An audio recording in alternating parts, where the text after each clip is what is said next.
Maray naramrag po kaninyo ngamin. Pasawon ko pa ading mga anunsyo enot, pagirumdom, pakiturn off man po kan sa indong mga cellphones, kunyaon po kamo sa laog kan simbahan, lalo na po kung mapuon na an Santa Misa. Ikaduwa, bantayan po an sa indong mga bag asin personal na gamit, asin dai magwalat nin anuman sa tukawan sa pag-ako kan komunyon, magin mapagmangno sa indong mga kagamitan, tanganing maiwasan ang pagkawara kan sa indong mga darang gamit. Ikatulo, daipo tugot ang pagdaranin balon o lobo sa laog kan simbahan. Kung igwapo nin maglupad na balon, mapipiritan po kitang punduhon ang pag-ikot kan ceiling fan. Kaya pinapagirumdom ang mga magurang asin mga nagtitinda nin balon na bawal ang pagdaranin balon sa laog kan simbahan. Ikaapat, sarong pribilehyo ang pagpark sa patio. Kung mapupwede, 2 oras sana ang pagpark durante kan sa indong pagsimba. Tangani inamatawan niya to nin tsansa ang ibang parasimba na makagamit kan patio. Daiputugot ang pagwalat nin auto pagkabanggi na mayo nin permiso sa opisina kan parokya. Iniin kaminar ang gabos na mag-obserbar kan maninigong gubing o bado sa pagsimba. Iwasan ang pagsulot nin silag asin halipot na gubing sa pagsimba, tanganing daikita magin kaulangan sa pagpamipi kan sa tong kapwa. Respetuhon niya to ang kasagraduhan kan harong nin kagurangnan. Sa tamang pag-ako kan komunyon, ipatungpo ang walang palad sa ibabaw kan tuong palad. Gamiton ang tuong kamot sa pagkuakan banal na ostya. Ngunya na Domingo, iyo po ang Sunday of the Word of God. Sa aga, iyo po ang National Bible Day, asin ang pagtatapos kan Bible Month. Magbasa, paghurup-hurupan, isabuhay asin ihiras ang tataramon nin Diyos. Dain man po malingaw na magbakal nin Bicol na Biblia na available po sa opisina kan sa tong parokya. Ikawalo, pinapagirumdo po sa gabos na igwapo nin Oras Santa sa Huwebes sa oras na alas 4:30 nin hapon bilang pag-andam niya to sa primer biyernes kan bulan. Sa biyernes, petsa 2 kan Pebrero, iyo po ang kafiestahan kan Nuestra Señora de Candelaria. Padagos po ang novena na ginigibo pagkahapon. Sa kafiestahan sa biyernes, ang prosesyon mapuon sa San Francisco sa oras na alas 5 nin aga. Duman bibendisyonan ang mga kandila dangan mapasiring sa simbahan sa pagselebrar kan Santa Misa. Sa Sabado, petsa 2 kan Pebrero, petsa 3 kan Pebrero, iyo po ang enot na Sabado kan bulan, kaya igwapo kita nin penitential procession pagkatapos kan misa sa hapon, ang mga sponsoring group iyo po ang minasunod. Ang Chila Domotion of Mary, asin San Esteban Centro. Sa petsa 3 asin 4 kan Pebrero, magkakaigwa kita nin PREX Seminar o Paris Renewal Experience Seminar. Iniimbitaran po ang mga parokyano puhon sa Paris Pastoral Center. Maging embuelto po kita sa ministeryo kan simbahan. Dai po magduwa-duwa na magrani sa opisina o sa PREX Secretariat para sa iba pang kahaputan. Sa petsa 11 kan Pebrero aldaw na Domingo, iyo ang kafiestahan ni Nuestra Señora de Lourdes, asin ang selebrasyon kan pangkinaban na aldaw para sa mga may helang. Igwapo nin novena poon petsa 1 hanggang petsa 9, pagkatapos kan misa pagkaaga. Durante kan misa sa mga barangay ngunya na Pebrero, titipunon ang mga may gurang sa kapilya, papakompasalon asin uulyuhan pati ang mga may helang. Sa mga barangay na yaon sa poblasyon, ang pagpakumpisal asin pag-ulyo gigibuhon pagkatapos kan misa sa alas 6 nin aga sa Sabado, petsa 10 kan bulan. Sa petsa 11 kan Pebrero, aldaw na Domingo, sa oras na alauna nin hapon, sa espiritu kan aldaw nin mga puso, pinapadrinuhan kan mga miyembros kan Pope Global Prayer Network o Sacred Heart Association. Sa Martes, petsa 13 kan Pebrero, sa pag-andam sa aldaw nin panguros, gigibuhon po ang pagsulo kan mga palaspas, pakidara po sa simbahan ang mga alang na palaspas na nasa sa indong harong na ginamit kan aldaw nin palaspas kan nakaaging taon. Bukas na po ang pagpalista para sa Easter Search for Easter Angels 2024. Si mga magurang na may panuga, tabi magrani na lang po sa opisina, tanganing ipalistaan sa indang aki. Igwa na po kitang 8 kandidato na nagpalista. Ang presentasyon po kan mga kandidato asin kandidata sa Search for Easter Angel gigibuhon sa petsa 25 kan Pebrero sa oras na alas 8 misa. Available po ang mga envelopes sa opisina kan sa tong parokya.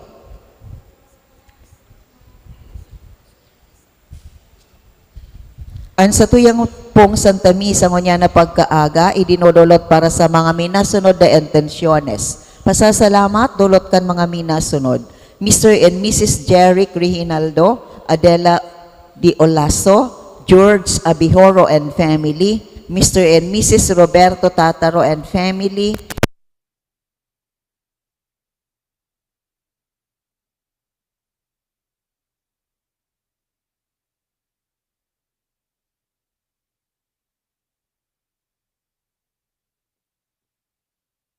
Christian Mass para kay Leti and family, Dolot Nicleto and Fel Australia.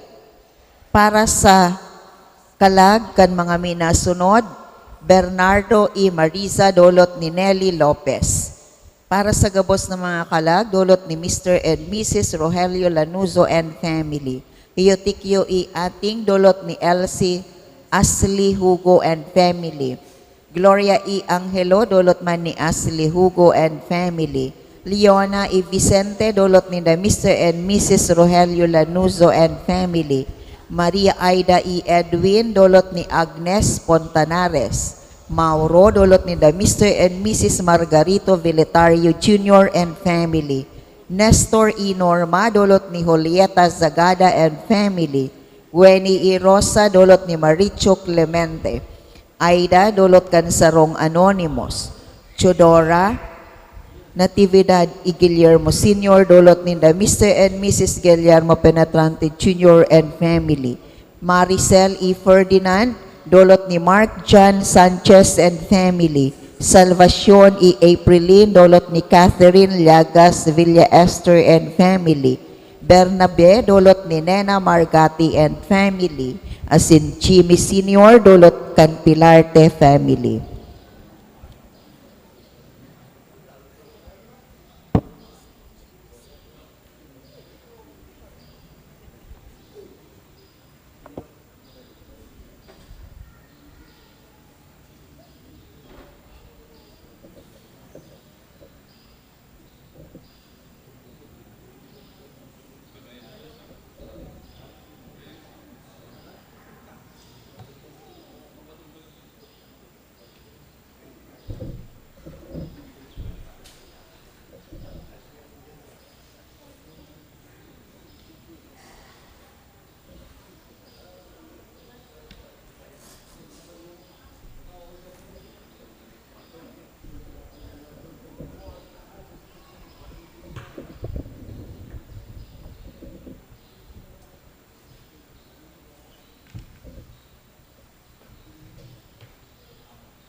Diyos marahin na aga po kiraray sa indo mga tugang.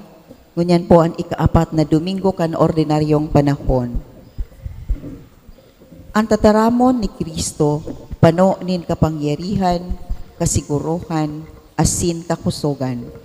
Ini nagdadara sa pagbabago sa may mga matagas na buot, asin puso. Kung si Kristo nagtataram, dinanagdangog siya kan mga tao sa iyang kapaliputan, urog na ang mga may pagsarig sa iya.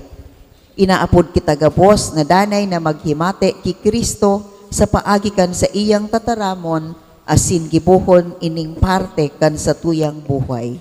An sa tuya pong Santa Misa ngunya na pagkaaga, panginginotan kan sa tuyang parochial vicar, si Reverendo Padre Larry C. Nagales. Matindog na po ang gabos sa pagpuon kan Santa Misa. Sa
aran kan Ama, kan Aki, asin kan Espiritu Santo. Amen.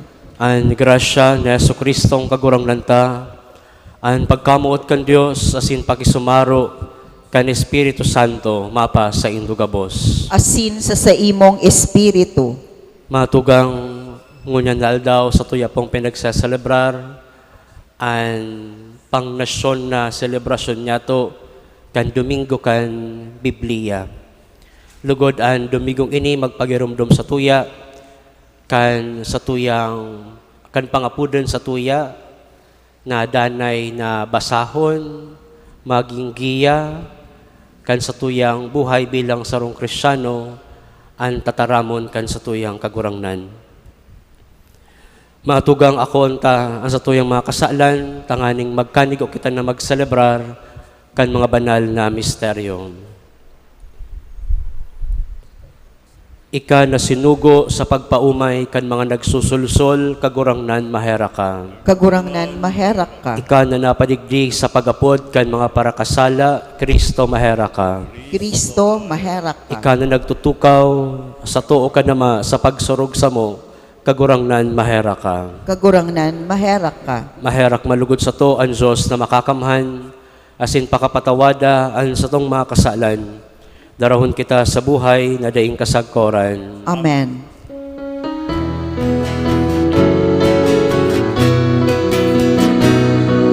Nawayan sa Diyos sa kaitaasan, asin sa dagang katulinungan, sa mga taong barangay at loob.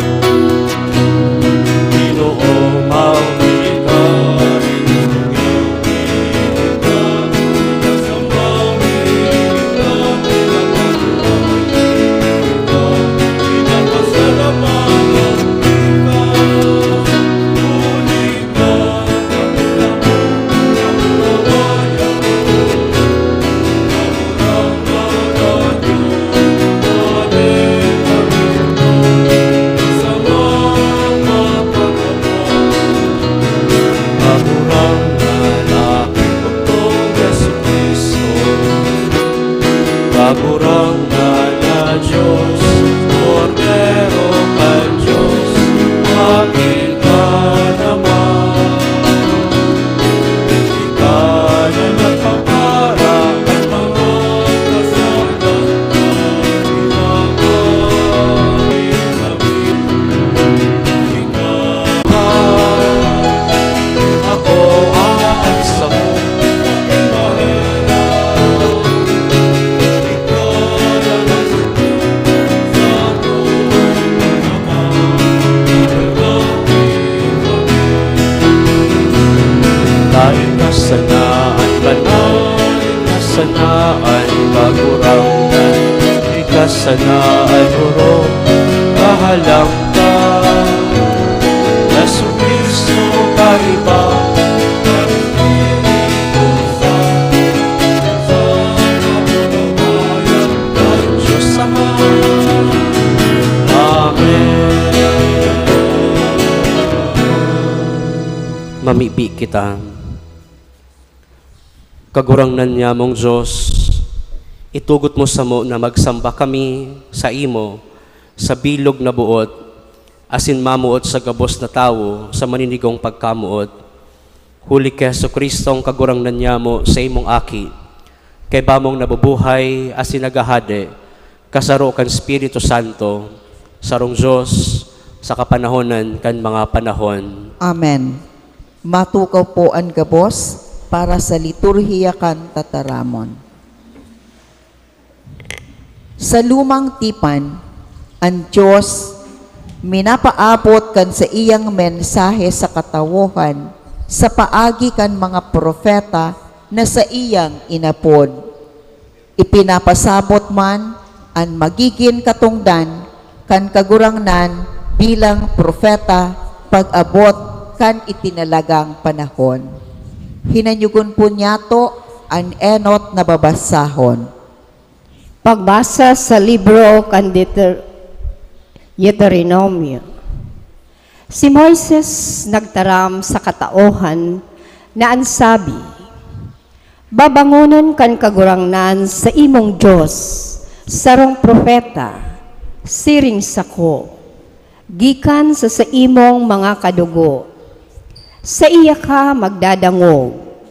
Susog ini sa gabos na hinagad mo sa kagurangnan, na sa imong Diyos sa hurib kan aldaw nin pagtiripon. Kan magsabi ka, dai na ako magdangog sa tingog kan kagurangnan na sa kong Diyos. Asin dai na ako maghiling sa dakulang kalayong ini, tanganing dai ako magadan. Asin nagsabi sa ko an kagurangnan, marhay na itinaram ninda, mabangon ako para sa inda nin propeta hali sa tahaw kan sa indang mga kadugo. Siring sa imo, itatao ko an sa kong mga tataramon sa iyang nguso. Asin itataram niya sa indo ang gabos na itutugon ko. Tara, andai magdangog sa sakong mga tataramon na itataram niya sa ngaran ko. Ako ang masingil sa iya. Alagad ang propetang mangahas magtaram sa ngaran ko nin bagay na daiko man sa iya ipinataram o magtaram sa ngaran nin mga Diyos na iba. Magagadan ang propetang iyan. Tataramon kan kagurangnan. Salamat sa Diyos. Salmo responsorial, kun ngunyan madangog nindo an sakong tingog, hare pagpatagasa an sa indong mga puso. Kun ngunyan madangog nindo an sakong tingog, hare pagpatagasaan sa indong mga puso. Madya, maugma kitang magkurahaw sa kagurangnan. Magrukyaw kita sa gapo na sa tong kaligtasan. Magdulok kita sa atubang niya sa pagpasalamat. Sa mga tugtog, mag-awit na maugma sa iya. Kun ngunyan madangog nindo an sakong tingog, hare pagpatagasaan sa indong mga puso. Madya, magsamba kita asin magdurok ko. Magruluhod kita sa atubang kan kagurangnan na sa tong kagibo. Tasya an sa tong Diyos, asin kita an banwaan, sa iyang pasabsaban, asin an aripumpon, sa iyang kamot. Kun ngunyan madangog nindo an sakong tingog, hare pagpatagasaan sa indong mga puso. Ngunyan ahot pang magdangog kamo sa iyang tingog, hare pagpatagasaan sa indong mga puso, nin siring sa Mereba. Siring kan aldaw, nin mahasaduman sa lantad, kung sain, sinugutan ako kan sa indong mga magurang. Sinungos-ungo, ninda ako, dawa nahiling naan sa kong gibo. Kun ngunyan mahiling nindo an sakong tingog, hare pagpatagasaan sa indong mga puso. Pinapagirumdom sa lambang saro, orog na sa mga inapod, sa paglingkod sa kagurangnan, na magin maimbod sa satuyang katongdan, asin gibuhon na dalisay an kamauotan. Hinanyugon po niya to ang ikaduwang babasahon. Pagbasa sa enot na surat ni San Pablo sa mga taga-Korinto. Mga tugang, buot ko na makaligtas kamo sa mga kahaditan. Anmayo nin agom nagahadit sa mga bagay kan kagurangnan. Kung paano niya mapapaugma ang kagurangnan. An may agom nagahadit sa mga bagay kan kinaban. Kung paano mapapaugma ang agom. Asin siya banga sa isip. Ang babaeng mayong agom, siring sa birhen, nagahadit sa mga bagay kan kagurangnan, tanganing maging banal sa hawak, asin man sa espiritu. Alagad, ang babaeng may agom, nagahadit sa mga bagay kan kinaban. Kung paano mapapagaya-gaya ang agom. Ini sinasabi ko para sa induman sa nang karahayan. Bako sa pagsalong sa indo, kundi sa kagalang-galang asin pagiging dayupot sa kagurangnan, ligtas sa kapurisawan. Tataramon kan kagurangnan. Salamat sa Diyos. Matindog na po ang gabos sa pagrukyaw kan banal na ebanghelyo.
An kagurangnan mapas sa indo, Asin sa imong espiritu.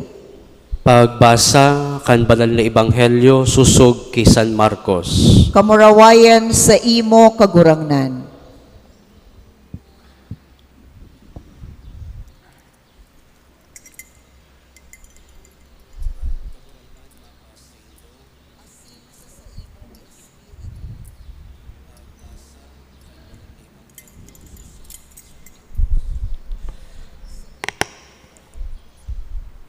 Dangan nagbaklay sinda sagkod sa Kapernaum, tulos paglaog ni Jesus sa sinagoga, sa aldaw na Sabado siya nagtukdo. Natataduman nagayo sinda kan sa iyang pagtutukdo. Ta nagtutukdo siya sa inda, siring sa igwang otoridad, bakong siring sa mga eskriba. Tulos igwa sa indang sa sinagoga, nin tawong sinasaniban nin maating espiritu na nagkukurahaw na ansabi, ano kasamo, Jesus Nazareno, napadigdi ka sa pagpawara sa mo, aram ko kun sa isay ka, an banal kan Diyos. Sinagwi siya ni Jesus asin sinabihan, alo asin lumawas sa iya. Pinakibig-kibig an sinasaniban, makusog an kurahaw, luminawas sa iya an maating espiritu, nagngalas an gabos, sagkod na magharapot-haputan, na ansabi, ano ini bagong pagtukdo, may otoridad, pati an maating espiritu minamandahan niya, asin nagkukuyog sa iya. Naglakop an sa iyang kabantugan, tulos man minsan saen, sa palibot nin Galilea. An marahay na barata kan sa tong kagurangnan. Pag-umaw sa imo Kristo, matuka po ang gabos sa paghinanyog kan homilya. Diyos marahay na aga po sa indo gabos mga tugang. Pakisabihida po kang kataid mo, maray na aga. Maraot na espiritu, lumayas ka. Sabihon ta po sa kataid ta. Sabihin ta po ang kataid ta, maray na aga. Tapos, maraot na espiritu, lumayas ka.